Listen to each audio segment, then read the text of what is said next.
காரணம்.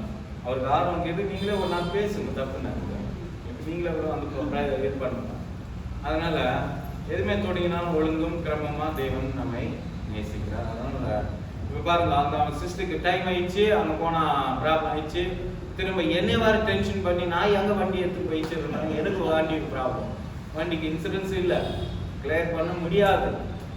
பார்த்தீங்களா எவ்வளோ ப்ராப்ளம் ஆகுது. அப்போது நம்ம வரதும் தொடக்கத்தில் நல்லா இருக்கணும், முடிக்கிறதுலும் அதுதான். தொடக்கம் நற்பமாக இருந்தாலும் முடிவு எப்படி இருக்கணுமா? அப்போ நம்ம தொடக்கத்து ஆகட்டும், முடிக்கிறது கூட கருத்து. அதுக்கு ஆண்டவராக இயேசு கிறிஸ்து நம்ம என்ன பண்ணியிருக்கிறோம், ரட்சித்திருக்கிறாரு. அவன் நம்ம வாழ்க்கையில ரட்சிப்பின் வசனத்தை நமக்கு கொடுத்துருக்கிறார், உன் கையில கொடுத்துக்கிறாரு. நீ எப்படி தொடங்க போற, எப்படி நீ முடிக்க போறன்னு உன் கையில வச்சுட்டாரு. அதனால நீயும் நானும் தொடக்கத்திலிருந்து முடிக்கிற வரைக்கும் நம்ம வாழ்க்கையின் பயணத்துல தேவன் நம்ம உதவி செய்யலாம், நம்ம எதுவுமே பண்ண முடியாது. சரிங்களா உங்களுக்கு?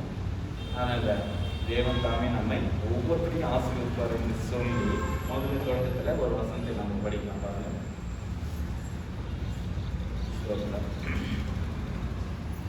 தானியேல் 1ஆம் அதிகாரம் 8ஆம் வசனம் வாசிங்க.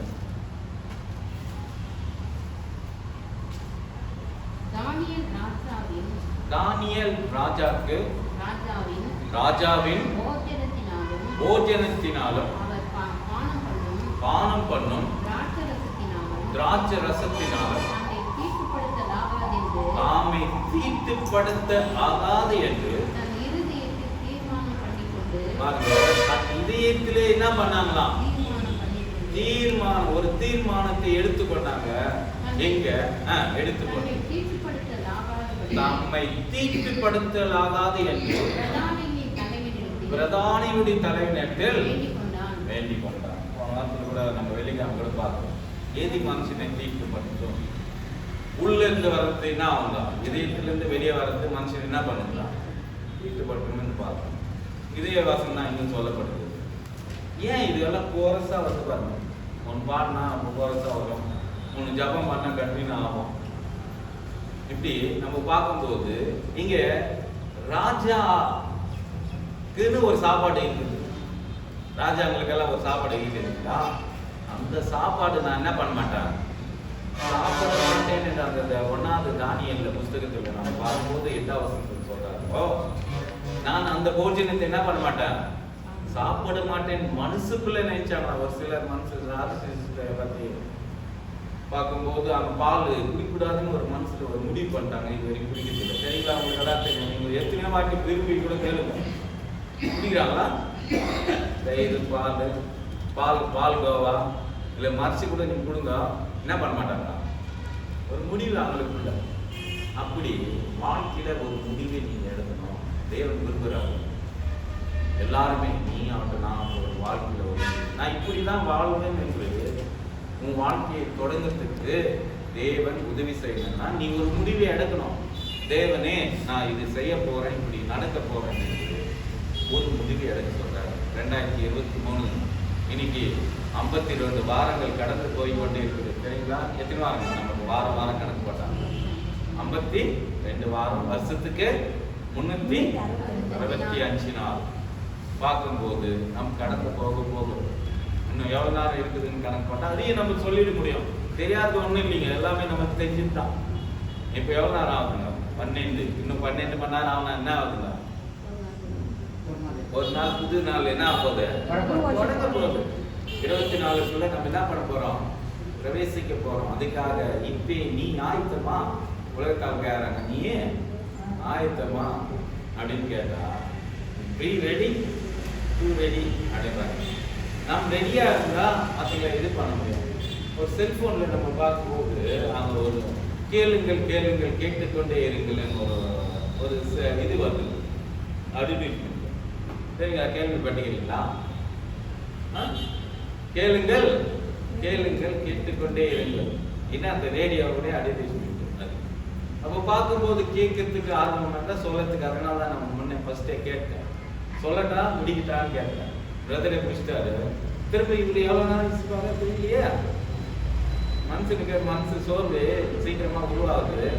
அதே நேரத்தில் பார்க்கும்போது உற்சாகத்தை கொடுக்கறதான வசனங்கள் இருந்தால் கொஞ்சம் நான் கேட்கலாமே இந்த நாளில் இன்னும் கொஞ்ச நேரம் கேட்கலாமே, இன்னும் கொஞ்ச நேரம் சொல்லுவாங்களான்னா சொல்லுவாங்க. காரணம் மனசு பொறுத்து தான் சொல்ல முடியும். 2வது வருஷத்துலேயே வாசிக்கலாம் பாருங்க. ஏசாயா புஸ்தகம் 48:14. ஏசாயா 48. நீதிமான்கள் எல்லாரும் கூடி 13வது வசனத்தை பாருங்க.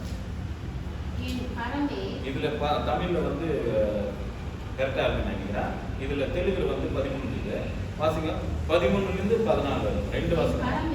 என் கரமே பாருங்க, என் கரமே பூமி அஸ்திபாரப்படுத்தி என் வலது கை வானங்களை அளந்து விட்டது. நான்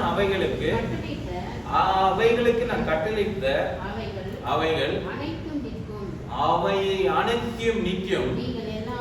நீங்கள் எல்லாரும் கூடி வந்து கேளுங்கள். அப்புறம் கர்த்தருக்கு பிரியமானவன் அவர் கர்த்தருக்கு பிரியமானவர் அவருக்கு சித்தமானது பாபிலோனில் செய்வான். அவன் புயம் கழுத்தேர் மேல் இருக்கும் என்பதை இவர்களை அறிவித்து இஷ்டமானது செய்ய அவருக்கு தெரியும் இல்லைங்களா? கர்த்தருக்கு இஷ்டமானது செய்ய தான் அவர் நம்ம அழைச்சிருக்கிறார். உன் இஷ்டத்துக்கு என் இஷ்டத்துக்கு இல்லை தேவன் அழைக்கிறது. அவர் இஷ்டத்துக்கு உன்னை ஒப்பு கொடுத்தா அவர் உன்னை என்ன பண்ணுவாராம்? நம்ம இஷ்டத்தைப்படி நடத்துறதுக்கு தேவன் அழைக்கல. அதுக்குதான் நம்ம பார்க்க முடியும். வேதத்துல நம்ம வாசிச்சோம் போன வார்த்தை கூட. இதயமோ யாருக்கு தூரமா இருக்குதுங்களா? உங்க வாயில நீங்க என்ன பண்றீங்க? தேவனே வாயில மட்டும் உதறனால நீங்க தேவனை துதிக்கிறீங்க. உங்களை இதயமோ யாருக்கு தூரமா இருக்குது? மார்க்கு 6:7 வாசிக்கும் போது தேவனுக்கு தூரமா இருக்கு. தேவனுக்கு தூரமா இருந்த எதுவுமே நம்ம செய்ய முடியாது. அப்படி பார்க்கும்போது நாம் மனசுக்கு நம்ம சம்பந்தப்பட்டதாக்கிறோம், தேவனுக்கு சம்பந்தப்பட்டதா இருக்கிறோம். அது மட்டுமல்ல, இப்போ என்ன நடக்குதுன்னு பார்த்தோம்னா அவர் சிரமானது அவர் நினைச்ச காரியங்கள். எக்ஸாம்பிளுக்கு நம்ம சொல்லும் போது ஒரு டென்னிஸ் நடக்குதுன்னு வச்சுக்கோ, இல்ல ஒரு கிரிக்கெட் நடக்குதுன்னு வச்சுக்கோ, எவ்வளவு பேர் இருப்பாங்க அதில் சொல்லுங்க பார்க்கலாம். எவ்வளவு பேர் இருக்காங்க? 11 பேர் ஆரம்பிக்கிறாங்க. பாக்குறவங்க இருப்பாங்க. அப்புறம்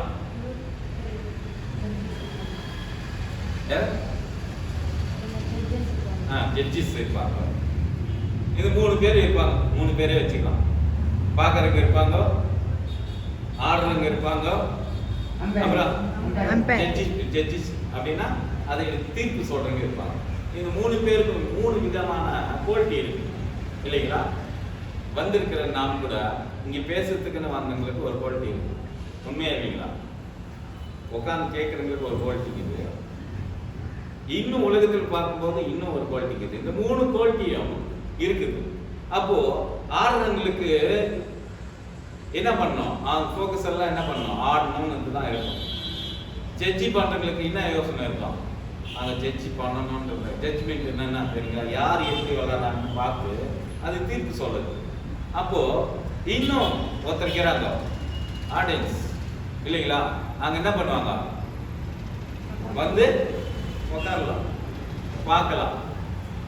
வந்து போறவங்களுக்கு அது மாதிரி இப்போ இதுக்குதான் முக்கியமா நான் கொண்டு வரேன் வார்த்தை. வந்து போறாங்க இல்லைங்களா? அவங்களுக்கு ஒரு டைம் இருக்காங்க பார்த்துக்கீங்களா? ஒரு டைம் ஒன்று வருவாங்க. எப்பனா வரலாம், உட்காரலாம், ஏந்து போயினா இருப்பாங்க. கவனிச்சுக்கிறீங்களா? கிரிக்கெட்ல ஆகட்டும், மேட்ச்ல ஆகட்டும், யாருன்னா ஆகட்டும், அங்க வந்து எப்பனா உட்காரலாம், எப்பனா ஏந்து போகலாம். ஆனா இங்க ஆடுறவங்க என்ன பண்ண முடியாது? ஏன் டைமுக்கு வர வேண்டியதாக இது ஒண்ணு.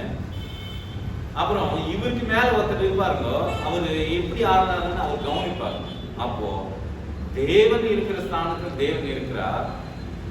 இன்னொன்னு, எனக்கு கொடுத்த வேலை மேல நான் கவனமா இருக்கணும். 2வது, உங்களுக்கு இப்ப கேட்கறதுக்கு உங்களுக்கு கொடுத்துருக்காரு, நீங்க என்ன பண்ணணும்? கவனிச்சு கேட்கணும். அப்பதான் நீங்க என்ன பண்ண முடியும்? அதை நீங்க உள்ள வாங்கிக்கின்னு திரும்ப என்ன பண்ண முடியும்?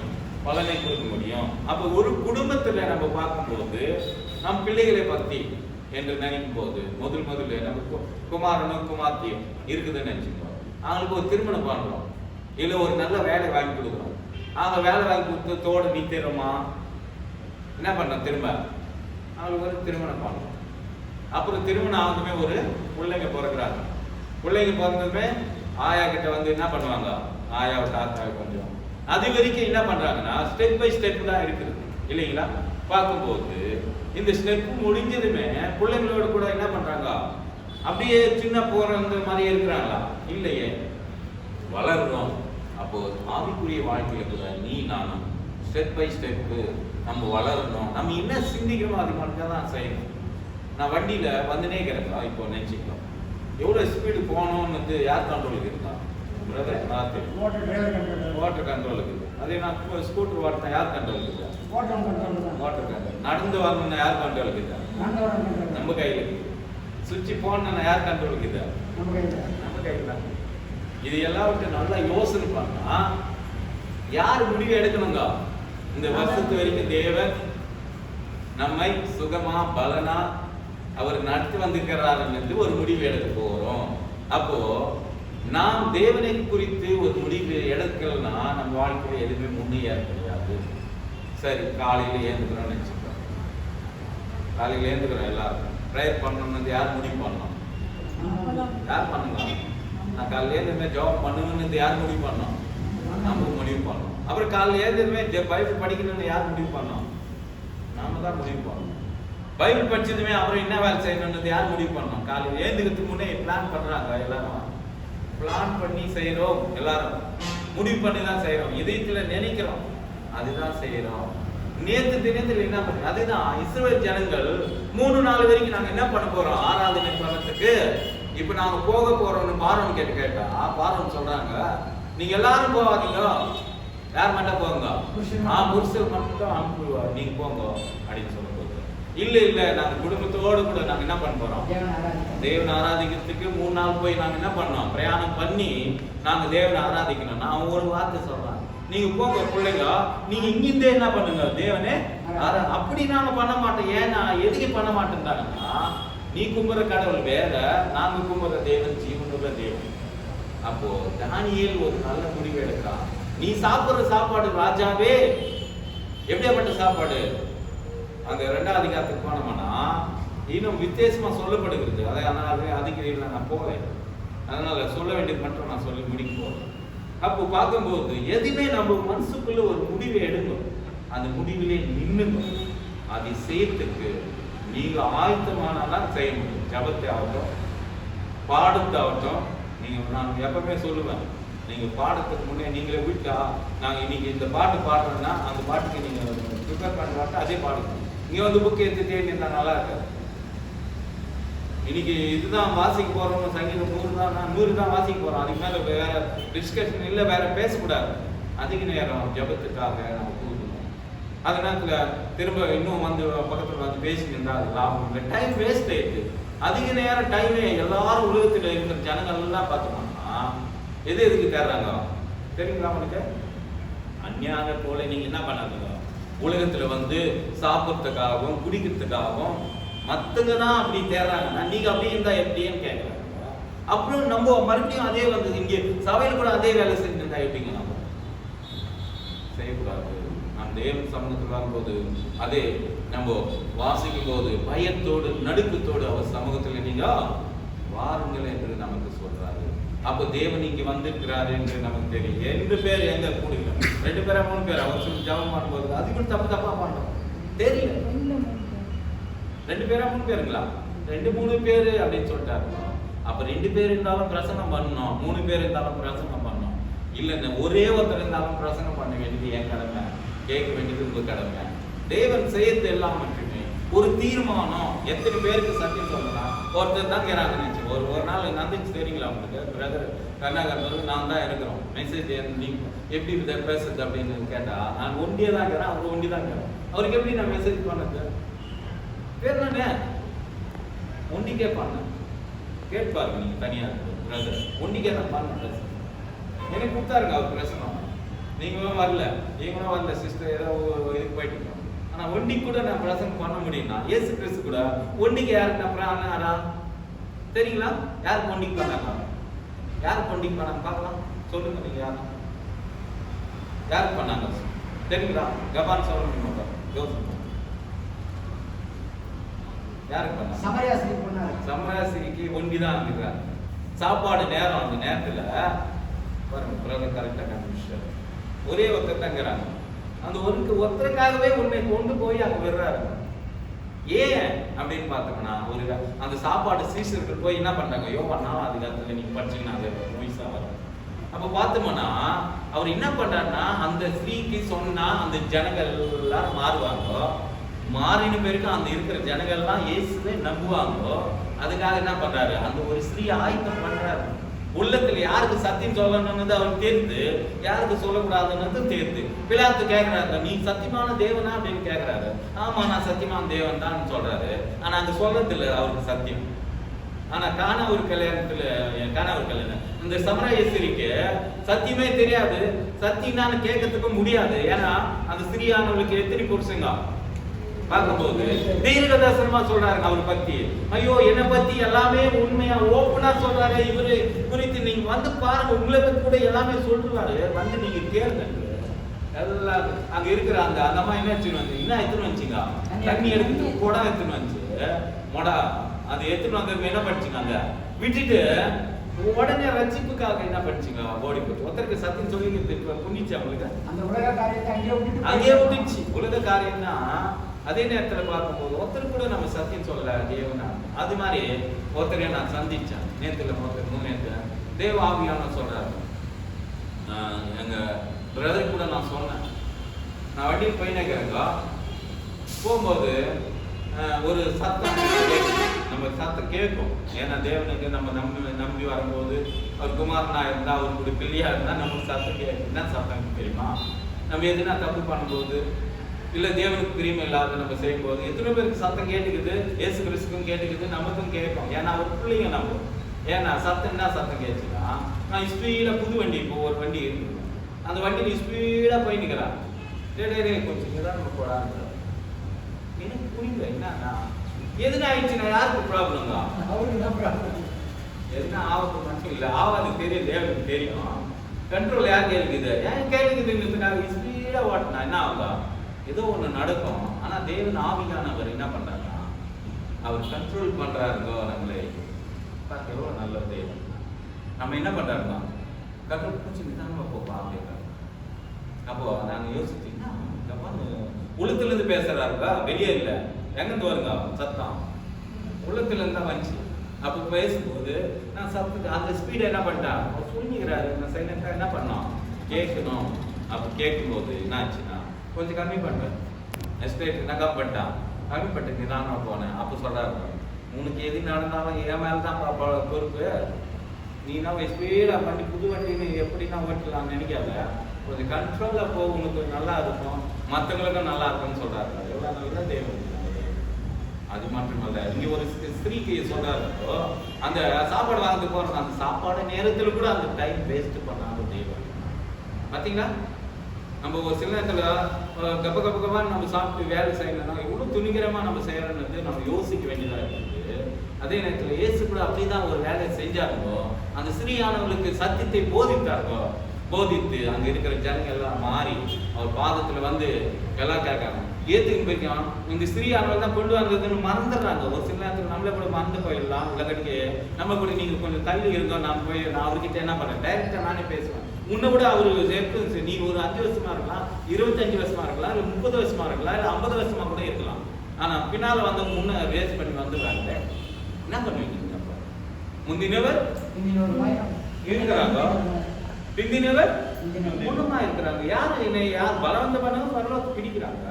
நீ ஆகட்டும் நான் ஆகட்டும் பலவந்த பண்ணி அவர் ராஜ்யத்துக்காக நம்ம பிரயாசப்பட வேண்டியதாக. இன்னொரு வருஷத்தை பார்க்கும்போது இன்னும் பிள்ளைகளை பற்றி நம்ம பார்க்க முடியும். இப்படி எத்தனை வருஷத்துக்குள்ள நம்ம இருந்தோம்னு முக்கியம் இல்லைங்க, தேவனுக்குள்ள இருக்கிறோம் என்றுதான் முக்கியமா இருக்கிறது. இன்னொரு வருஷத்தை வாசிக்கலாம் பார்த்தோம். எபிரேயர் 10:7 வாசிக்கலாம். எபிரேயர் 10:7.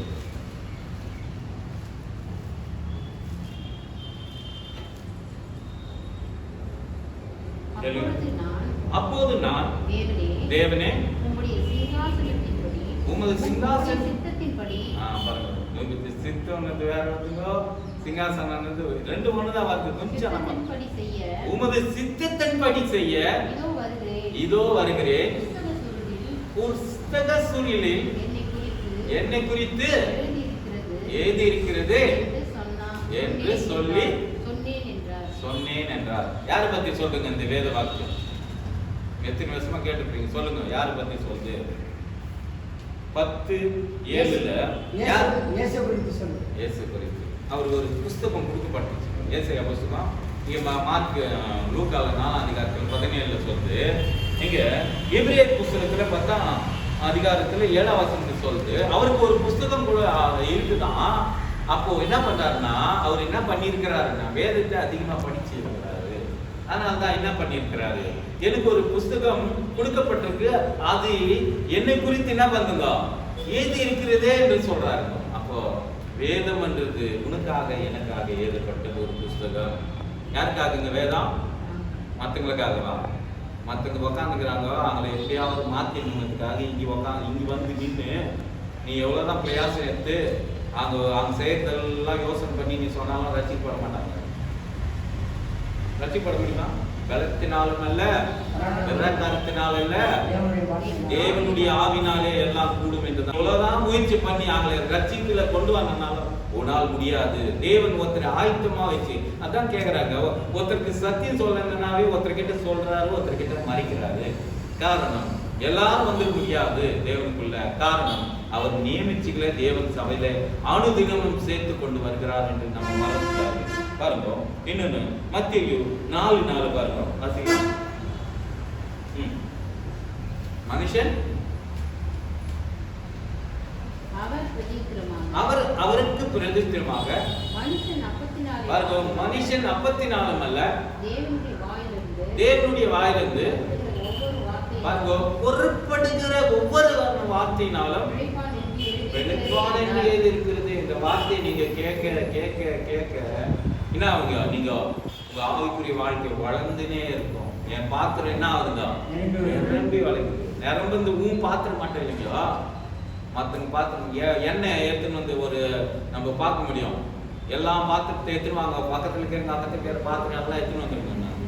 யாருக்கு அங்க விதவியான ஒரு ஸ்திரீ எடுத்துன்னு வராங்க, பாத்திரமும் இல்லைன்னா அங்க என்ன ஆயிடுச்சுங்க, எண்ணெய் ஆயிப்போச்சு. ஆனா பாத்திரம் இருந்தா இன்னும் எவ்வளவுதான் எடுத்துன்னு வந்தாலும் அங்க என்ன இருக்கான், நிரம்பி இருக்கும். அப்போ உன் பாத்திரம் நிரம்பி வளைஞ்சுன்னா அவர் தான் முடியும். ஐயா நான் உன் சித்தத்தை செய்வார், உனக்காக நான் செய்வார். நான் இன்னைக்கு பாடணும்னா இப்படிதான் நான் பாட போறேன், நான் இப்படிதான் நான் ஜெபிக்க போறேன். ஒரு முடிவு எடுங்க, நாளைக்கு நேற்று தினத்திலே எடுக்கணுங்க. அந்த இஸ்ரவேல் ஜனங்க எடுத்த முடிவு அந்த காலத்தின்படி பார்க்கும்போது எல்லாரும் தெரிஞ்ச வசனம் தான் மறுபடியும் நான் சொல்ல வேண்டியதா இருக்குது. காரணம் என்ன பண்ணுவாங்களாம் தெரியுங்களா, ஒரு நாள் முன்னே ஆயத்தமாகும். யூதர்களுக்குன்னா நம்ம பார்க்கும்போது அவங்க ஒரு நாள் என்ன ஆவாங்க, முன்னே ஆயத்தமாகி இன்னைக்கு என்ன 11 மணினா 11 மணி இன்னொரு விஷயத்தை சந்திக்க பாருங்க. ஒரு சபையில பார்த்தோம்னா 10 மணினா தான் கூட்டியே வச்சிருவாங்க. வெளியே வரணும், வெளியே நிற்கணும், உள்ளே போக முடியும். தெரியுங்களா சபை தெரியுங்களா உங்களுக்கு எவ்வளோ டைம்? 10னா 10. அப்ப நீ ஆயத்தம் இல்லாத தேவன் சமூகத்தில் வந்து என்ன பண்ண முடியும்? ஒண்ணும் முடியாது. அதே நேரத்தில் 2 மீன் பிடிக்கிறவங்க இருக்கிறாங்க. மீன் பிடிக்கிற கதை தெரியுங்களா? நான் மாமலை பொதுவாக அப்பப்போ சொல்லினே இருப்பேன். இது நான் சொன்னது இல்லை, யாரும் ஒருத்தர் சொல்லியிருக்காங்க. என்ன பண்ணுவாங்களாம், ஒருத்தருக்கு என்னமோ மீன் அதிகமாக உயர்ந்து அவர் சர்ச்சைக்கு வரவர் என்ன பண்ணிட்டாருக்கா, மீன் பிடிக்கிறதுக்கு போயிட்டாரு. மீன் பிடிக்கிறது வேணுமோ என்ன பண்ணிட்டாருக்கா, சர்ச்சைக்கு வந்துட்டாரு. இவருக்கு என்ன ஆசாங்க, பிடிச்சிருப்பாரா அப்படின்னு. அவருக்கு என்ன ஆசை, நீங்க என்ன வாசனம் சொன்னாங்களோ என்ன சத்தியம் சொன்னாங்களோ இதுக்காக நான் என்ன விட்டுக்கணும் அப்படின்னு இவர் ஆசை. இந்த 2 பேர் இதயத்துல யார் தேர்ந்து விரும்புவாங்க, யார் விரும்புவாங்க? அந்த மீன் பிடிக்கிற போனா அவனை தான் விரும்புவாங்க. காரணம் அவன் சத்தியத்தை மேல ஆசையா இருக்கிறதுனால அவனை தேவன் விரும்புகிறார். அப்ப நம்ம உலகத்தின்படி நம்ம இங்க வந்தாலும் நம்ம யோசனை இங்க இல்லைன்னா நம்ம புரோஜனம் இல்லை. ஒரு அம்மா பிறகுறாங்க, அவங்க டெய்லி பிறகுறாங்க. அவங்களுக்கு வாரம் நான் சர்ச்சைக்கு போகணும்னு ஆசை. நான் ஒரு வார்த்தை சொல்லிட்டாங்க. இன்னைக்கு நான் பார்த்தேன் எத்தனை பேர் தேவன் என்னை கொண்டு போறாங்க. தேவ ஆவியானவர்னால நடக்கப்படுகிற மனுஷர்களே தேவன் என்ன பண்றாங்க, தம் பிள்ளைகளை மத்தியில கொண்டு போறாங்க. எத்தனையோ பேர் பார்த்துருந்தாங்க இருக்கிறாங்க. நேற்று குடும்பம் நேற்று வெள்ளிக்கிழமை கூட நான் அவர் கலகத்தால இருக்கிறதா இங்கே ஃபோன் பண்ணி நான் ஐயா நான் வண்டியில் போயிருக்கிறேன், எனக்கு என்ன பண்ணுங்க யாருக்கும் தெரியாது. ஆனால் என்ன பண்ணுறாங்க, ஜபம் பண்ணி நீங்க ஜபம் பண்ணுங்க. சிஸ்டர் உடனே என்ன சொன்னாங்கன்னா, ஐயா நாங்கள் இவ்வளோ பேருக்கு இவ்வளோ கடங்கிறாங்க, சிஸ்டர் இன்னொரு ஜபத்தை வரணும். ஏன் இதெல்லாம் நான் ஒரு மத்தியில் நான் சொல்றேன், நம்ம ஆயுதமா இருந்தா எல்லா ஜனங்களையும் நம்ம கீழே அவர் கொண்டு வர முடியும். அங்க போன இன்னைக்கு அவளுக்கு ஒரு வார்த்தை சொன்னேன். என்ன வார்த்தை தெரியுங்களா? நீங்க வேலை தான் செய்யறீங்க, நல்ல வேலை தான், சுத்தம் பண்றீங்க. இதுக்கு மேல யாரும் சுத்தம் பண்ண, தேவன் கூட சுத்தம் பண்றாரு தெரியுங்களா? இதயத்தை சுத்தம் பண்றது. இப்ப நம்ம வெள்ளி பத்தி சொன்னார், நீதிமொழிகள் எத்தனை அதிகாரம் 25:4. போன வருஷத்துல ஒரு வசனம் சொன்னாரு, இன்னைக்கு அதே ஒரு வசனம். போன வருஷம் சங்கீதம் எத்தனை 24. இன்னைக்கும் அதே வசனத்தை தான் அவர் மறுபடியும் எடுத்துன்னு வந்துக்கிறார். 25. போன வருஷத்துல 20 சங்கீதம் 4ஆம் வசனம். இந்த வருஷத்துல நீதிமொழிகள் 25:4ஆம் வசனம். அருமையா. ஏன் வெள்ளியோட அந்த மண் சேர்ந்துனா என்ன ஆகுது? சுத்தமான வெள்ளியா தெரியாது. காரணம் அப்போ அந்த அம்மா பெருங்கிருக்குதுங்க, சுத்தம் பண்ணிக்கிறதுங்க வேலை. எனக்கு எப்பவுமே தேவன் சமைச்சு போறதுக்கே என்னால் முடியல அப்படின்னு பாதுகாட்டுறது.